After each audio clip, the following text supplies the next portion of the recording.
औज़ुबिल्लाहिमिनश्शैतानिर्रजीम बिस्मिल्लाहिर्रहमानिर्रहीम। आज की ये प्रेस कॉन्फ्रेंस 6 तारीख बरोज़ इतवार को हमने एक सुशोभीकरण किया खानका मस्जिद के पास। सेठ अब्दुल शकूर सपना साइजिंग वाले के अब्दुल समद सेठ के वालिद के नाम से एक बड़ी हस्ती थी। वहाँ पर एक पावर लूम का मॉडल लगाकर और हमने एक ऐसा तहसीनकारी का काम किया है और वो काम मुकम्मल हुआ। उसके लिए हम लोगों ने 6 तारीख को एक प्रोग्राम बाकायदा सुबह 11 बजे रखा है और ये मुख्तसर सा एक प्रोग्राम होने वाला है। उसके बाद 6 अक्टूबर को दूसरा प्रोग्राम हम लोग बाकायदा लेडीज़ जिम शुरू करने के लिए जा रहे हैं। आप लोगों ने देखा होगा कि हम लोगों ने एक लेडीज़ जिम बना के रखा था और कई दिनों से वो बंद है। सामान कुछ रह गया था, वो अल्हम्दुलिल्लाह आज शाम तक पहुंच जाएगा।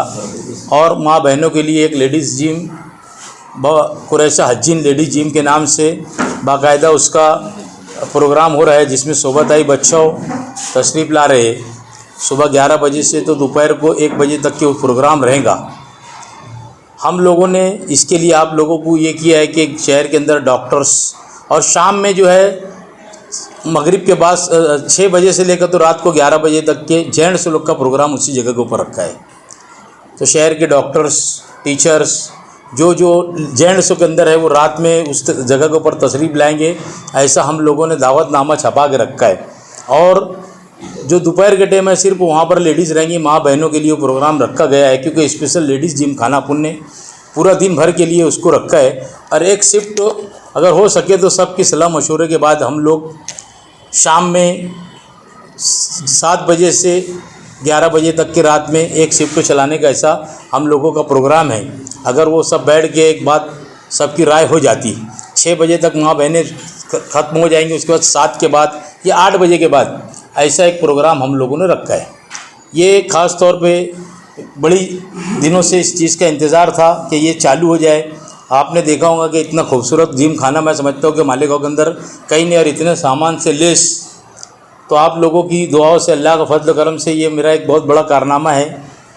और ख़ास बात ये थी कि इसके बदले में प्रेस कॉन्फ्रेंस लेने का मतलब ये भी था कि यहाँ पर ऐसा है कि चील उड़ी कौवा उड़ा, यहाँ गधा भी उड़ता है शहर के अंदर।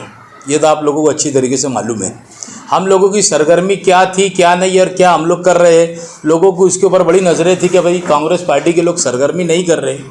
ठीक है, वो हमारा जो काम था, अभी हम लोगों का PWD से 11 रोड का जो है वर्क ऑर्डर हुआ। हम लोग काम काज के सिलसिले में लगी थी, क्योंकि अभी आचार संहिता 11 तारीख से लेकर मैं समझता हूँ 12 तारीख से 15 तारीख के बीच में ऐसी खबरें हैं ऊपर सरकार तरफ से कि आचार संहिता लग जाएंगी। तो हमारे जो भी 15-17 करोड़ रुपए के काम जो शहर के अंदर हम लोगों ने ये किया था, उसके अंदर अभी 11 काम का वर्क ऑर्डर हो गया। परसों के दिन एक काम सरकारी दवाखाना 10 वाला थिएटर जो मेरे घर के पास है, वहाँ से लेकर अहमदिया मस्जिद तक के एक टेंडर कॉल हुआ 1.5 करोड़ रुपये का। वो भी मैं समझता हूँ कि 7 तारीख तक के उसका वक्त है। 7 तारीख को उसके बाद उसका भी वर्क ऑर्डर होगा। वो भी बहुत दिनों से पेंडिंग था काम। अभी 1 करोड़ जो है जिलानी चौक से लेके तो कारवा चौक और कारवा चौक से लेके सलाउद्दीन अय्यूबी चौक तक के उसका भी वर्क ऑर्डर हो रहा। वो भी 1-2 रोज़ के अंदर वर्क ऑर्डर हो जाएगा। बजरंग बाड़ी के अंदर डायमंड स्कूल से लेकर तो दोनों बजरंग बाड़ी का पूरा 3 कोनी का एरिया, जो निसार रसन वाले मरूम निसार रसन वाले के घर की जो गली है पूरी डायमंड स्कूल से लेके तो वहाँ तक, और पीछे मदरसा ताहिरा तक के, ये भी सीमेंट रोड का वर्क ऑर्डर हो रहा है। 1-2 दिन में वो भी वर्क ऑर्डर हो जाएगा। काम के लिए जो हम लोग लगे थे, वो काम की हमारी सरगर्मी ये थी कि काम बताना है लोगों को। काम की सरगर्मी हमारी ये थी। और जो 11 रोड का वर्क ऑर्डर हुआ है उसके अंदर बाग कासिम के 2 रोड है। यहाँ पर कुछ पेपर वाले यूट्यूब वाले बैठे हैं कि मैं वक्त वहाँ पर गया था तो उन्होंने बोले थे, शायद मेरा ख्याल है आमिर अय्यूबी साहब ने ही बोले थे मुझको कि यार यहाँ पर सब लीडरों को बुलाया गया और उन्होंने अभी तक के किसी ने काम नहीं किया। तो मैं बोला मैं चैलेंज को कबूल करने वाला आदमी हूँ। उनके भी उस इलाके के 2 रोड का काम का वर्क ऑर्डर हो गया। सलाटर हाउस के पास सर्वे नंबर 116-4 के अंदर 2 रोड का वर्क ऑर्डर हुआ। नया पूरा 152 के अंदर 1 रोड का वर्क ऑर्डर हुआ। डॉक्टर मंजूर की कॉलेज के इलाके में 2 रोड का वर्क ऑर्डर हुआ। और एक अंसारगंज बोले तो मौलाना अयूब कासमी की गली, वो इस रोड का एक वर्क ऑर्डर हुआ। ऐसे हमारे 11 काम का वर्क ऑर्डर हुआ, 4-5 काम का 2-4 रोज़ के अंदर हो जाएगा। ऐसे समझता हूँ कि मैं कम से कम 16-17 करोड़ रुपए के काम में आचार संहिता में शुरू हो जाएंगे। शहर के अंदर अलग अलग ठेकेदार है, सबको बोल दिया हूँ कि काम की शुरुआत करना है अर्जेंटली। अगर नहीं भी उसका उद्घाटन होता, वर्क ऑर्डर हो जाता, इसका मतलब हम काम शुरू कर सकते। तो हमारी सरगर्मी ये थी कि हम लोगों को शहर का काम करना है कि जिंदाबाद मुर्दाबाद अगर किया जाए तो जब भी ऐसा लगता है कि कुछ लोगों को, यहाँ के लीडरों को लगता है कि सरगर्मी शुरू है। ये हमारी सरगर्मी के अंदर 16-17 करोड़ रुपये के काम का वर्क ऑर्डर कराना हमारी ये सरगर्मी शुरू थी। अब हम उसके अंदर से फारिग हो रहे हैं। अब हमारा जो रेगुलर जो है काम तो रोज चलता ही है। बहरहाल अब हम लोग हमारे वापस रूटीन के ऊपर हम आज आ गए और 6 तारीख के प्रोग्राम के अंदर आप लोगों के साथ साथ आवाम से भी अपील की जाती है कि इस प्रोग्राम के अंदर आओ और हमारी माँ बहनें भी आएंगी। तो हम लोगों ने एक अच्छा सा प्रोग्राम रखा और उनका ज़ियाफ़त का भी इंतज़ाम दोपहर में किया गया है। इसके लिए आप लोगों से गुजारिश है कि हम लोगों का ताउन करें। शुरू करने की बात कर रहा हूँ मैं, बाकायदा शुरू किया जा रहा है। अभी तक के शुरू नहीं किया गया था क्योंकि सामान आना बाकी था, कुछ सामान शाम तक के आ जाएगा, हम बाकायदा उसको शुरू करेंगे। देखो असल में क्या है, ये जिसकी ज़हनियत की बात है, हम लोगों के पास तो कोई आता तो हम भैया दादा बोलकर उसका काम करके देते और हम काम करने के लिए हमारी नीति सिर्फ वो काम करने की है।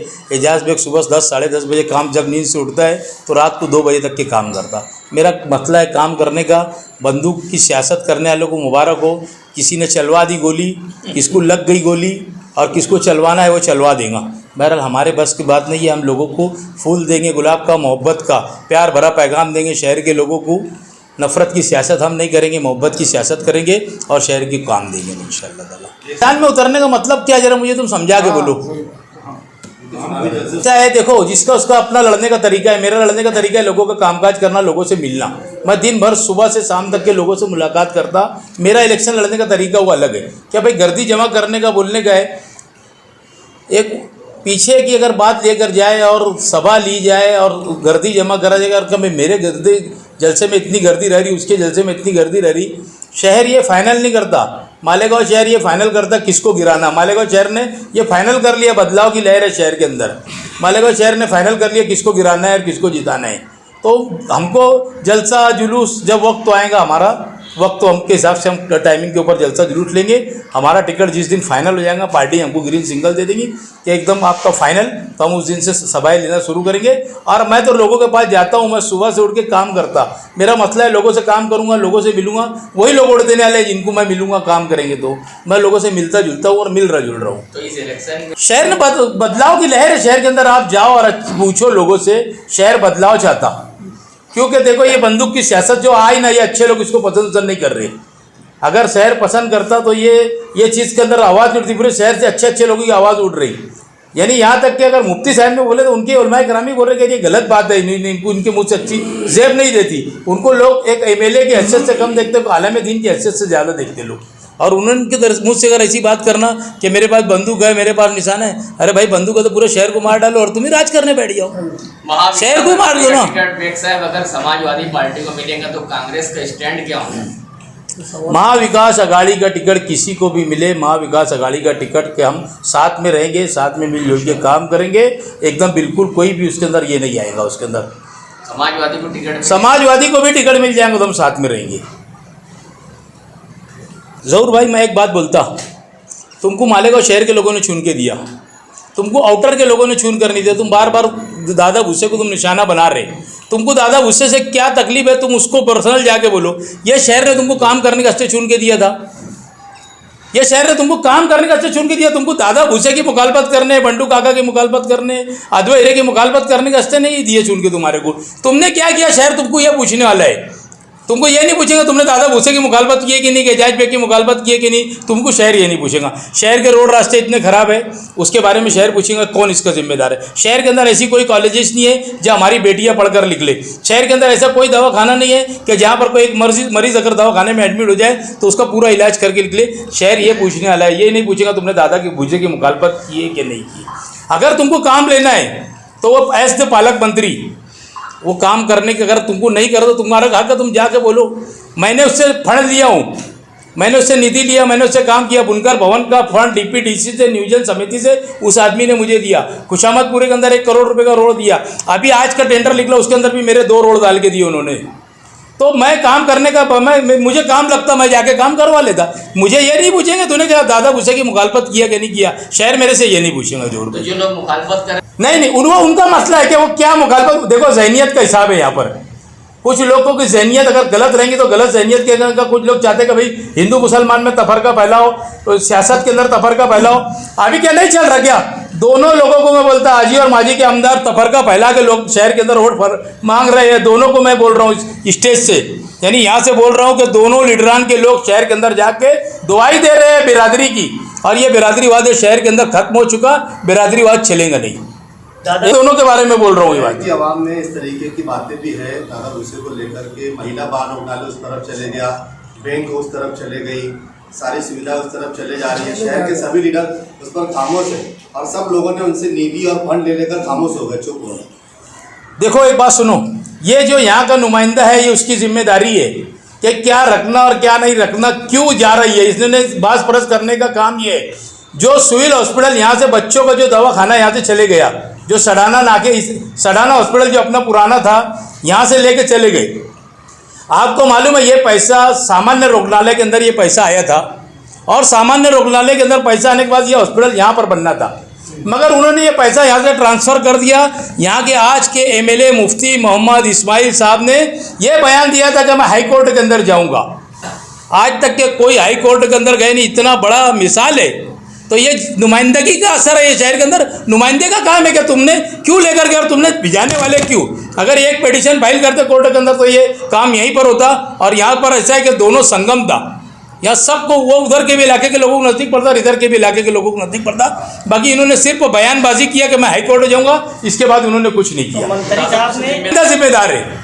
अगर मेरी एक मिनट सुनो, मेरी जिम्मेदारी ये है, हर आदमी, अगर आप भी एमएलए है, मैं भी एमएलए हूँ, तो आप चाहेंगे मेरी कॉन्स्टिट्यूंसी में कितना काम हो जाए, मैं चाहूँगा मेरी कॉन्स्टिट्यूंसी में कितना काम है।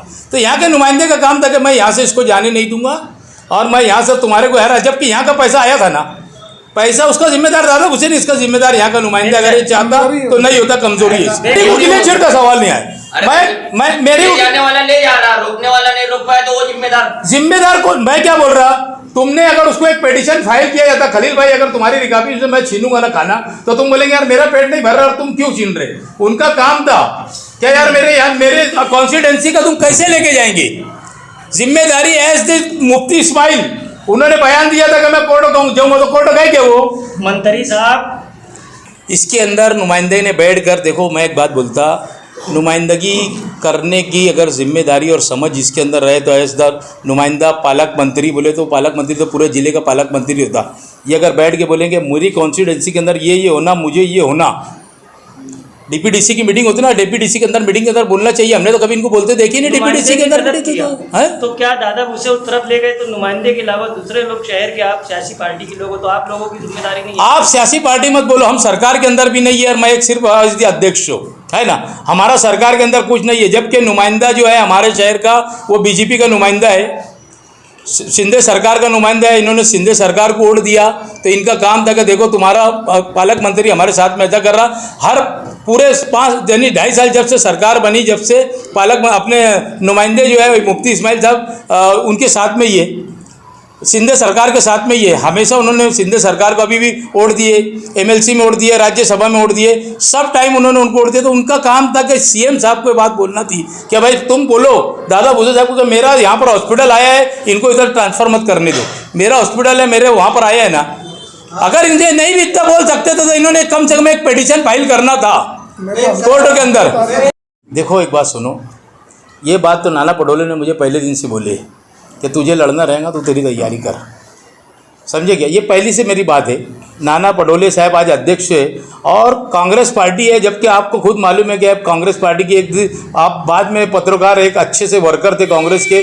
आपको मालूम है कांग्रेस पार्टी के अंदर जब तक के पूरा उनका बैठ के मीटिंग नहीं होती, चर्चा नहीं होता, और जब तक के लिस्ट जारी नहीं होती, जब तक के आदमी फाइनल समझता नहीं। अगर वो कितना भी कान में बोले कि मैदान में बोले, जिस दिन लिस्ट जारी हो जाएंगी उस दिन मैं समझ लूँगा कि ये मेरा टिकट फाइनल और मुझे लड़ना है।